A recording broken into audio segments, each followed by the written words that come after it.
This one reminds me of, well, you weren't in Michigan at this point, King, but I don't know, years ago, we had this like massive blackout and we had like no power for like 7 days.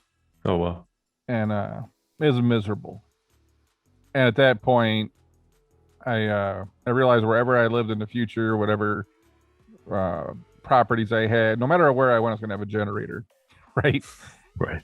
Um and you start to realize like how, and then like I think the water got shut down and then you had to boil your water, right? So how do you boil water with an electric stove? Yeah. Yeah, it was a crap show. And I just like, man, like I'm never getting myself in that position again. So I think whatever houses I build or own, gonna have a generator, either in natural gas or propane, have access to some kind of water. Because I realize like we're a little more fragile than you think we are. Right. Hey, COVID proved it when toilet paper ran out and you couldn't get bread, you couldn't get milk, you couldn't get eggs. Um, it didn't take long for the country to deplete these resources. Right. Why is that any different with energy? Yep. Yep. Yeah. I Just think thinking about the it stresses me out. the key line just in the frame we're looking at is here: electric cars need batteries the same way combustion cars need fuel. I think there is this misconception that we're gonna, I can charge my battery in my garage at night and everything will be fine. But it's all still a scarce resource, right? Energy. Um, it's just coming in a different format. So you're right. I think a lot of people don't think of what that means if things go down. I didn't know Michigan had one, but there was a documentary I think on Netflix or something about. Was there one in New York a long time ago too? Um, I think I, so. I'm sure there's been one everywhere. Yeah, right, right. I've where I live now, I experience power outage. Common 1 day, 2 days, sometimes 3 or 4 days. So I think it's cool and all when Ford commercial comes on and like, oh, I'll just I'll just run my house off my truck, and it's like, you use your truck as a generator, right, with the new electric truck. Hmm. And Kane, if you start looking at, at least my house, how many kilowatts you need to run your house? Yeah, turn everything off. You want to run your refrigerator, your freezer, and like the essentials. But this thing's not going to last you 4 days. And then what happens is you ran your truck down to charge your house, and now you can't go anywhere because your truck's out of power too. Right, right. And short term blips. I'm sure 6 hours. The short term most power needs, but in the event of a natural disaster, a cyber attack, some crazy things that might happen, some kind of energy crisis, I am not going to be stuck with just an electric vehicle. And I put a deposit on an electric Hummer, but I'm going to keep my diesel truck too. Mm-hmm. And I'm going to make sure my home has, a propane or natural gas generator. Now, if I have a natural gas or propane generator, then I could charge my electric car. But we're talking energy storage is the issue. If you ever looked at the Tesla wall or whatever it is, Mm-hmm. you know how many of those goddamn things you'll need to keep your house running 3 or 4 days and charge your cars? Oh, Quite a I few. can't imagine. Yeah, I can't imagine. Um, with some like room to spare, for example, and you don't realize if you have a what they call them pigs, but if you have a 250-gallon pig out there, propane, how long you can run your generator off of that, Mm. and like how much energy storage that is, and then I don't want to ever get stuck in this thing where there's a major catastrophe, natural disaster or something, the power grid's down or not available. The only thing I'm really relying on is my car to go get water, food, supplies, medical equipment, and then I can't get power and there's nowhere to charge my, you know, what are you gonna do? Roll up to the gas station? You know how much power you need? A power station at the corner to Mm. charge all these cars quickly, right? Right.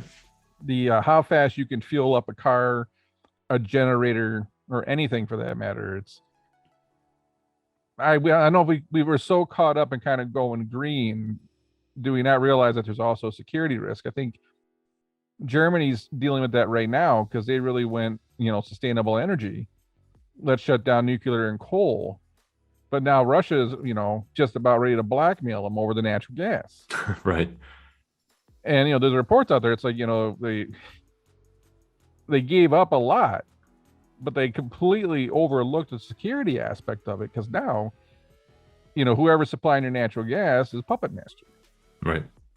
Well, I don't think any country wants to be in that position, and I don't want to be in that position as an individual.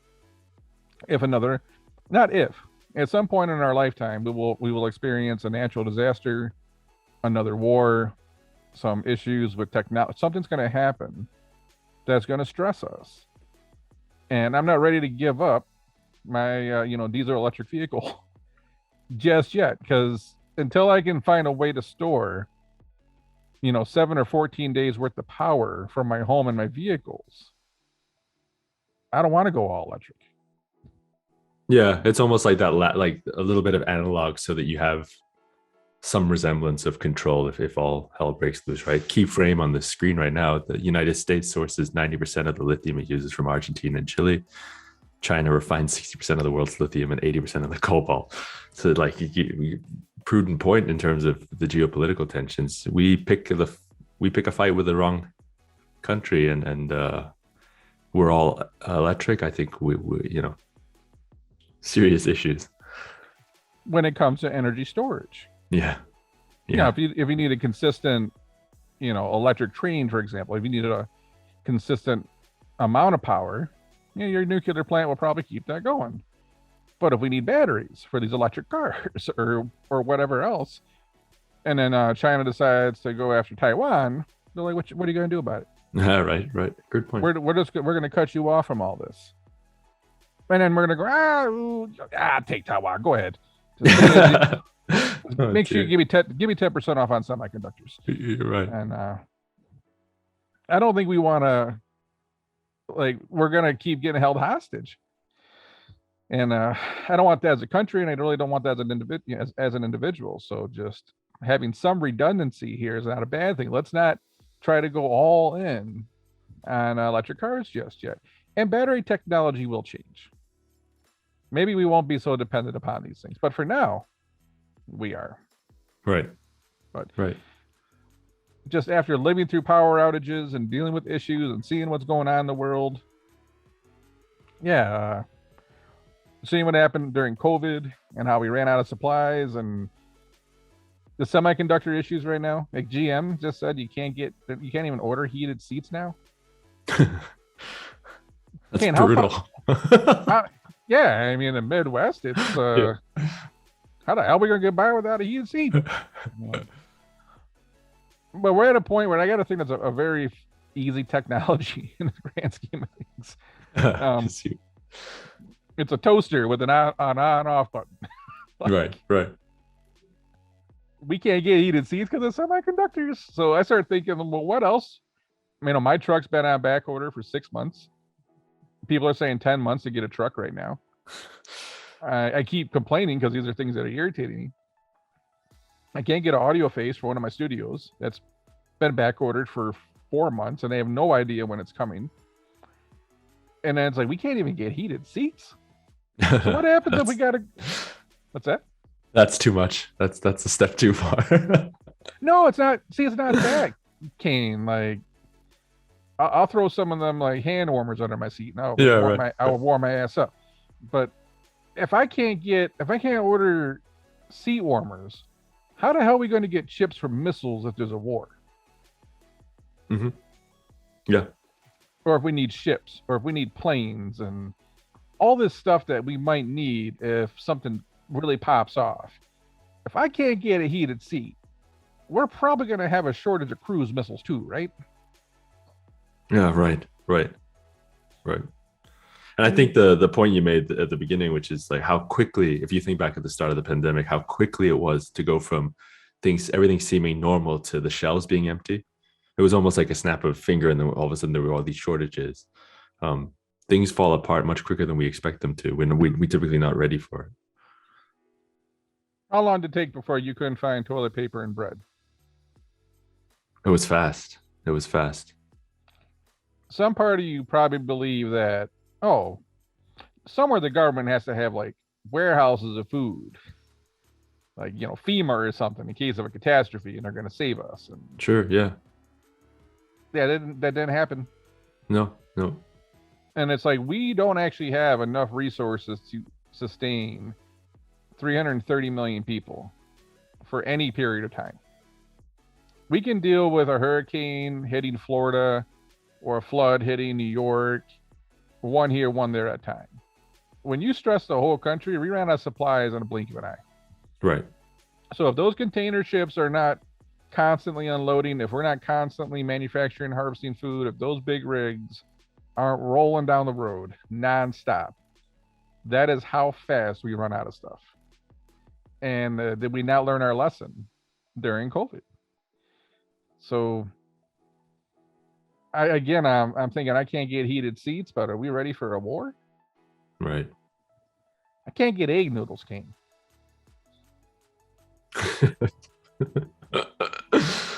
I think We can't. if yeah, that's wild.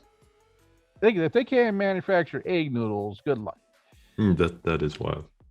And then got Putin's over here like they can't even get heated seats anymore. Like, Now's our time. send the tanks.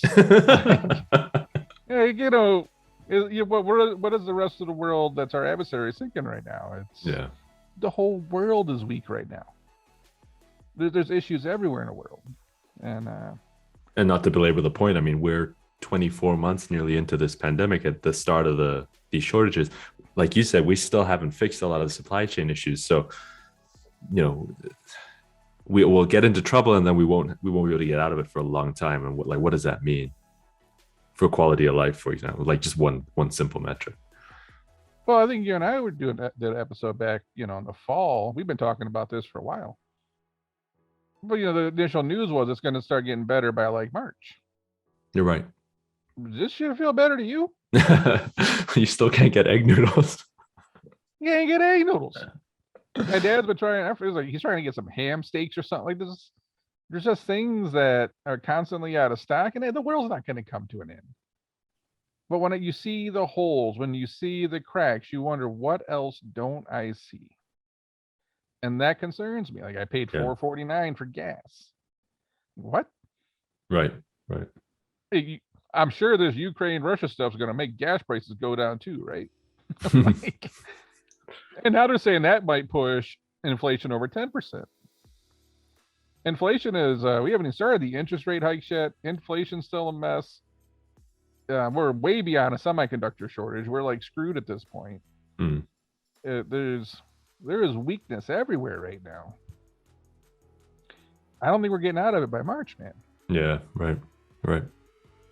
So can you imagine not having a heated steering wheel in Ohio? Oh my god.